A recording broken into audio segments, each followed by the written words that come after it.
Super super.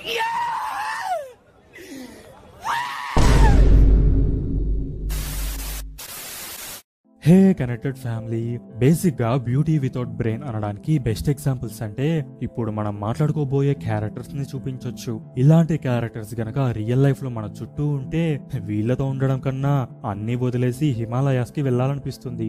ఎందుకంటే 2 గంటల సినిమాల్లోనే ఇలా చుక్కలు చూపించారంటే ఇంకా లైఫ్ లాంగ్ అంటే చాలా కష్టం. వాళ్ళు మాట్లాడే మాటలు, వాళ్ళు చేసే ఓవర్ యాక్షన్, వాళ్ళ ఇమ్మెచ్యూర్ థింకింగ్, ఇవన్నీ చూస్తే ఇలాంటి టార్చర్ ని భరించడం కన్నా టార్చ్ లైట్ తో మనల్ని మనం కొట్టుకోవడం ఇంకా బెటర్ అనిపిస్తుంది. మీ ఎనిమిస్ మీద ఏమైనా రివెంజ్ తీర్చుకోవాలనుకుంటే చాలా సింపుల్. వాళ్ళని ఒక రూమ్ లో కట్టేసి కూర్చోబెట్టి వీళ్ళందరి సీన్స్ ని బ్యాక్ టు బ్యాక్ ఒక రోజంతా ప్లే చేస్తే సరిపోతుంది.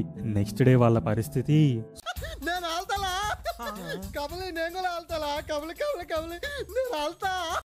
సో ఈ లిస్ట్ ని 1 by 1 డిస్కస్ చేద్దాం. రండి రండి రండి. కాఫీ టిఫిన్ ఉంటాయిగా, ఫుల్ మీల్సే పెడతారు. వెళ్ళండి వెళ్ళండి.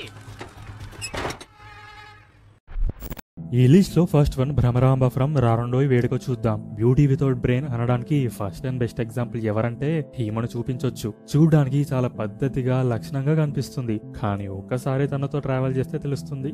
ఎప్పుడు నవ్వుతూ హాయిగా ప్రశాంతంగా ఉండే రేలంగి మామయ్య కూడా బీపీ వస్తుంది.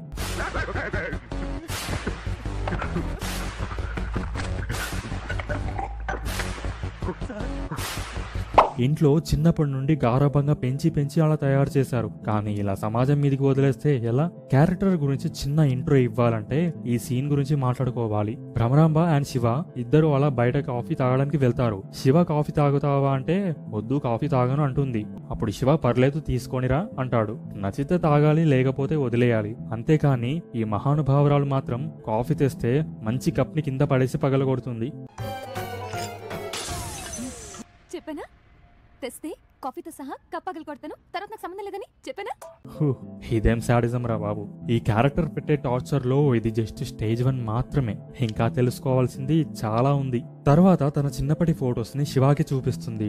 అప్పుడు శివ నా దగ్గర కూడా ఆ ఫొటోస్ ఉన్నాయని అంటాడు. వెంటనే ఈ మేడం బాగా హర్ట్ అవుతుంది. ఫొటోసే కదా అంటే తీసుకుంది, ఏదో మీ మెల్లో నెక్లెస్ ని దొంగలించినట్టు అంతలా ఫీల్ అవుతారేంటి అన్నట్టు శివ షాక్ అవుతాడు. ఇక భ్రమరాంబ ఇంత చిన్న విషయానికి బాగా ఫీల్ అయిపోయి ఇక నన్ను కలవద్దు, నాతో మాట్లాడొద్దు, లేకపోతే సముద్రంలో దూకేస్తా అంటుంది. మళ్ళీ నాతో మాట్లాడినా, నాకు ఫోన్ చేసినా, నన్ను కలవడానికి ట్రై చేసినా నేను వెళ్ళి సముద్రంలో దూకేస్తా. అలా హర్ట్ అయిపోయి ఇక నన్ను ఎప్పుడు కలవద్దు అని వెళ్ళిపోయిన భ్రమరాంబకి ఫ్యామిలీలో ఒక చిన్న ప్రాబ్లం వస్తుంది. అప్పుడు మాత్రం మళ్ళీ శివ గుర్తొస్తాడు. అవసరాలు ఉన్నప్పుడే గుర్తుకొస్తారు కదా. వెంటనే శివాకి కాల్ చేసి ఒకసారి రావా అని అడుగుతుంది. మన శివ టెన్షన్ పడుతూ వెళ్ళిన తర్వాత తను అడిగే హెల్ప్ ఏంటో తెలుసా? తన నానమ్మకి హెల్త్ బాగాలేదంట, వాళ్ళ ఊరికి తీసుకెళ్తావా అని అడుగుతుంది. ఒక్కరే వెళ్ళలేరా అండి, డాడ్స్ లిటిల్ ప్రిన్సెస్ కదా, పోనీ శివ బండి మీద కలిసి వెళ్ళడానికేమో అంటే అనుకోవచ్చు. కానీ మళ్ళీ ఇద్దరు కలిసి వెళ్ళింది బస్సులోనే కదా. ఓ అర్థమైంది, బస్ టికెట్ కి ఛార్జులు ఎందుకు దండగా అని పిలుచుంటుందేమో. సూపర్. ఇక మనోడు పెద్ద అమాయకుడు కాబట్టి ఫీల్ అయిపోయి సరే అని తనకు తోడుగా వెళ్తాడు. అక్కడే మళ్ళీ ఇంకో ట్విస్ట్ ఇస్తుంది మనోడికి. అంత కష్టపడి తన కోసం పనులన్నీ వదులుకొని తోడుగా వచ్చిన మనోడిని కొంచెం కూడా గ్రాటిట్యూడ్ లేకుండా ఊళ్ళో వాళ్ళు ఎవరైనా చూస్తే బాగోదేమో అని నిర్దాక్షిణ్యంగా రోడ్డు మధ్యలోనే దింపేస్తుంది. అలాంటప్పుడు పిలవకూడదు. ఇక మనోడు ఏం చేయాలో తెలియక రోడ్డు మీద డాన్స్ చేసుకుంటూ తిరుగుతాడు. చెరక తోటలో చాటడి బియ్యం లగేసి కొడితే లజ్జండ లజ్జండ లజ్జండ లజ్జండ లజ్జండ లజ్జండ లజ్జండ లజ్జండ. ఇదంతా స్టేజ్ 2 మాత్రమే, ఇంకా లాస్ట్ స్టేజ్ ఉంది. ఇంత జరిగాక కూడా ఎవరికైనా తన బిహేవియర్ మీద ఒక క్లారిటీ వచ్చేస్తుంది. కానీ మనోడికి ఇంకా జ్ఞానోదయం కాలేదు. ఒక గట్టి షాక్ తగిలేంత వరకు రియలైజ్ కారుగా. అండ్ ఇదంతా చూసాక ఫైనల్ స్టేజ్ ఏంటో తెలుసుకుందామని ఇంకా వెయిట్ చేస్తున్నారంటే మీరు కూడా గ్రేట్.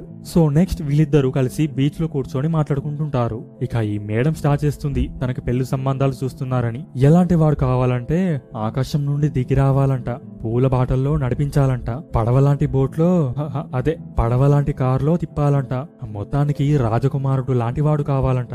అలా అంతా చెప్పాక డైరెక్ట్ గా మనోడి ముఖం మీదనే నీలాంటోడు కాదు అన్నట్టు చెప్పేస్తుంది. ఇప్పుడు నువ్వు ఉన్నావనుకో, నీ గురించి గొప్పగా ఏం చెప్తావు? అలా అన్నమాట.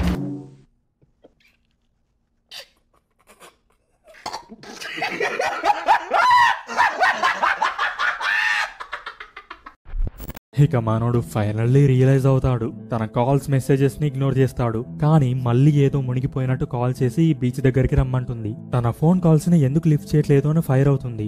ఏదో నాన్న బిజినెస్ లో బిజీ ఉన్నాను అని అంటాడు. అప్పుడు తను ఒక డైలాగ్ అంటుంది. అంటే నీకు నాకన్నా మీ నాన్న ఎక్కువైపోయారా? ఏం మాట్లాడుతున్నావురా నువ్వు? నీకేమన్నా బుర్రున్నదారా? మా నాన్న నాకు జన్మనిచ్చిన తండ్రి ధర్మరూపు రంగాజాల గారా. లైక్ ఆ డైలాగ్ విన్నాక ఎలా రియాక్ట్ అవ్వాలో కూడా అర్థం కాదు. అసలు నాన్నతో కంపారిజన్ ఏంటి? తను మాత్రం నాన్నమ్మకి బాగాలేదంటే ఊరికెళ్ళి మరీ చూసొస్తుందంట. మనోడు మాత్రం నాన్న కోసం టైం స్పెండ్ చేయదంట. ఇంతకంటే సాడిస్టిక్ బిహేవియర్ ఉంటుందా? తర్వాత క్యారెక్టర్ కళావతి ఫ్రమ్ సర్కారు వారి పాట. ఈ క్యారెక్టర్ ని చూస్తే జస్ట్ ఇరిటేషన్ కాదు, ఫ్రస్ట్రేషనా కాదు. ఈ వర్డ్స్ సరిపోవు. ఈ సెన్సేషన్ ని ఏమనాలో కూడా అర్థం కావట్లేదు. ఇరిటేషన్ తో కూడిన ఫ్రస్ట్రేషన్ వల్ల వచ్చిన సెన్సేషన్ అయ్యి ఉంటుంది. పేరేమో చక్కగా కళావతి, కానీ క్యారెక్టర్ మాత్రం పశుపతి. పబ్బులో కూర్చొని గ్యాంబ్లింగ్ చేస్తూ పోకర్ గేమ్స్ ఆడుతూ అందరి దగ్గర అప్పులు చేస్తుంది. ఇప్పుడు అది తిరిగి కట్టడానికి మనీ కావాలి, బట్ తన దగ్గర లేవు. సో లోన్ కావాలి. ఇక మహి లోన్ ఏజెన్సీలో పని చేస్తుంటాడని తెలుసుకొని తనకి మంచి క్యారెక్టర్ ఉన్న అమ్మాయిలు నచ్చుతారని మంచిగా శారీ కట్టుకొని ట్రెడిషనల్ గా రెడీ అయి వెళ్తుంది. ఎడ్యుకేషన్ కోసం, హయ్యర్ స్టడీస్ కోసం అని అన్ని అబద్ధాలు చెప్పేసి లోన్ తీసుకుంటుంది. ఇక తరువాత యాజ్ న్యాచురల్ మన మహి లేట్ గా రియలైజ్ అవుతాడు. తను తీసుకున్న మనీని తిరిగి కట్టేయమని అడుగుతాడు. అప్పుడు ఆమె మాట్లాడే మాటలు చూస్తే ఉంటుంది. ఏమైంది కిషోర్ సడన్ గా? అది కాదు, 2 days లో ఎగ్జామ్స్ ఉన్నాయి. వీడు చూడకూడదు చూసేసి ఉంటాడు. సారీ కిషోర్, ఇంత సడన్ గా అయితే నేను ఇవ్వలేను. నా దగ్గర లేవు, ఏం చేసుకుంటారో చేసుకోండి. కిషోర్ పిచ్చి పిచ్చి మాట్లాడకండి. రే ఎవడా పేపర్స్? నువ్వే పేపర్స్, నువ్వే బోగాడి. నువ్వు దేవుడివి, నీ పేరు పచ్చబొట్లు వేయించుకొని తిరుగుతావు. ఇప్పటికే చాలా ఎక్కువ మాట్లాడారు. మీరు ఒక అమ్మాయితో మాట్లాడుతున్న విషయం మర్చిపోదు. రే దీని దాని ఏంట్రా? Mind your language. ఎక్కువ మాట్లాడితే నిన్ను కొడతాను. $1 కూడా ఇవ్వద్దు. ఏం పీక్కుంటాడో పీకోమన్నాడు.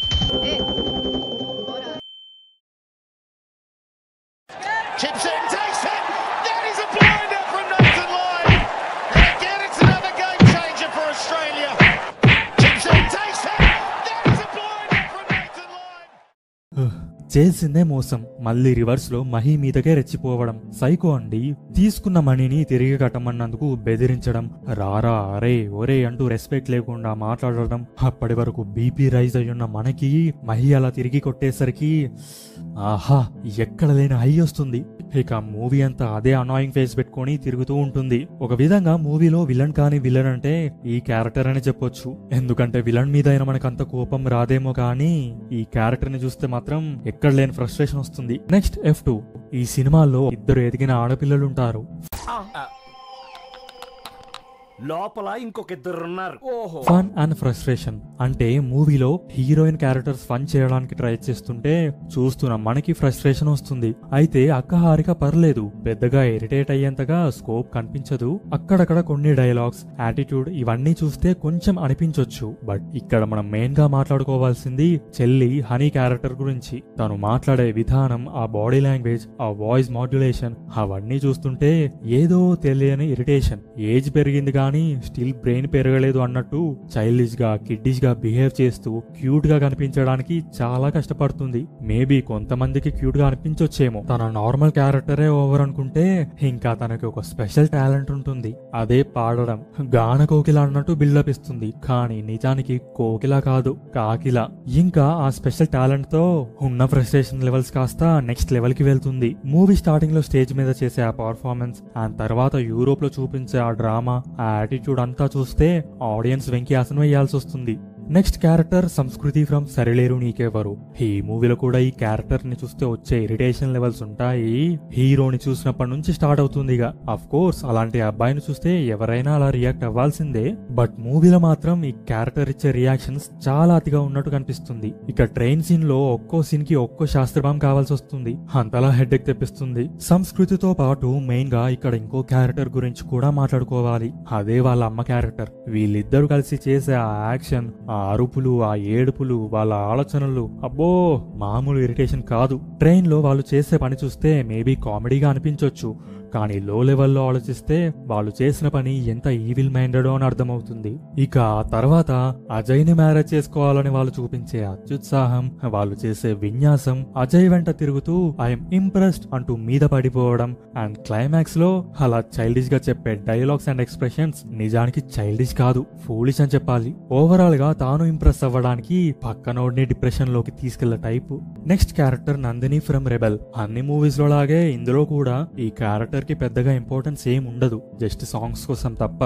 బికాజ్ మెయిన్ హీరోయిన్ క్యారెక్టర్ ఇంకొకరు కాబట్టి తనని జస్ట్ గ్లామర్ కోసం అలా ఉంచారు అంతే. మూవీలో తను కనిపించేదే సగం, అందులో సగం రిషి తనని అందంగా లేవు అన్నందుకు ఇక తను ఉన్న కొంత డ్యూరేషన్ కూడా అందంగా లేనా అసలే బాగాలేనా అనుకుంటూ తిరుగుతుంది. తన లుక్స్ బాగుంటాయని మూవీలో క్యారెక్టర్స్ కి తెలుసు, చూసే ఆడియన్స్ కి కూడా తెలుసు. కానీ ఆ క్యారెక్టర్ ని అదే పాయింట్ మీద సాగదీసి ఇరిటేషన్ తెప్పించారు. ఇక రిషిని ఇంప్రెస్ చేయడానికి తాను చేసే ఆ ఓవర్ యాక్షన్, జస్ట్ అందంగా లేవు అన్నందుకు తాను ఇచ్చే ఆ ఓవర్ డ్రామాటిక్ ఎక్స్ప్రెషన్స్, తాను చేసే అతి అబ్బా క్రింజత్వం అలా ఉట్టి పడుతుంది అంతే.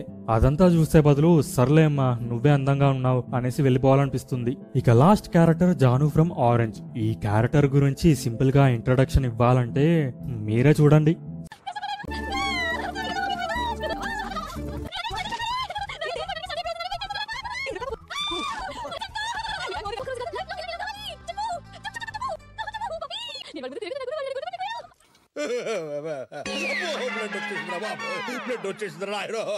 సగం మూవీ అంతా ఇదే గోల. క్యారెక్టర్ స్టార్ట్ అవడంతోనే రోడ్ మీద బాయ్స్ ను చూసి ఓ ఎగ్జైట్ అవుతారు మన జాను అండ్ తన గ్యాంగ్. ఏదో షాపింగ్ మాల్ కి వెళ్లి బట్టలు సెలెక్ట్ చేసుకున్నట్టు ఆర్ మార్కెట్ కి వెళ్లి నచ్చిన కూరగాయలను తీసుకున్నట్టు అక్కడ కనిపించిన అబ్బాయిలందరి దగ్గరికి వెళ్లి వాళ్ళతో మాట్లాడి ఫోన్ నంబర్లు తీసుకుంటుంది. మీరే డిపార్ట్మెంట్? ఆమె మెకానిక్. ఇంత బాగా ఎలా పెంచారు? అంటే నా ఉద్దేశం జిమ్ కెళ్తే బుగ్గలు పెరుగుతాయా? బాయ్ ఫ్రెండ్ ఎవరో సెట్ చేసుకోవడానికి చిట్టీలు వేస్తుంది. అప్పుడు రామ్ కూడా వచ్చి నేను కూడా జాయిన్ అవుతా అని తన పేరు చిట్టీలో రాసి కలుపుతాడు. ఏంటిది, బాయ్ ఫ్రెండ్ ని సెలెక్ట్ చేసుకుంటున్నారా లేక బాయ్స్ హాస్టల్ కడుతున్నారా? తర్వాత మన రామ్ మీద కోపంగా ఉంటుంది. But as routine formula Jaanu మీద ఒక గ్యాంగ్ అటాక్ చేస్తే రామ్ సేవ్ చేస్తాడు. వెంటనే జాను ఇంప్రెస్ అవుతుంది. జానుకి లయన్ అంటే ఇష్టమని ఒక ఫారెస్ట్ కి తీసుకెళ్లి లయన్ నే చూపిస్తాడు. అప్పుడు తన రియాక్షన్ చూడాలి. ఏదో అంతరించిపోయిన డైనోసార్ ని చూపించినట్టు రియాక్ట్ అవుతుంది. ఇక దానితో కంప్లీట్ గా పిచ్చెక్కిపోయి ఫ్లాట్ అయిపోయి ఐ లవ్ యూ చెప్పేస్తుంది. వారిని ఇంత సింపుల్ గా లవ్ చేస్తారని తెలిస్తే ఇంత కష్టపడి బీటెక్ లు ఎంబీబీఎస్ లు చేసేవాళ్ళం కాదు కదా. ఇక మూవీ అంతా ఇంతే. ఇలా మాట్లాడుకుంటూ పోతే చూసే మీకు, చెప్పే నాకు ఇరిటేషన్ వల్ల బీపీ లెవెల్స్ పెరుగుతాయి తప్ప ఇంకేముండదు. అందుకని ఇక్కడితో ఆపేస్తున్నా.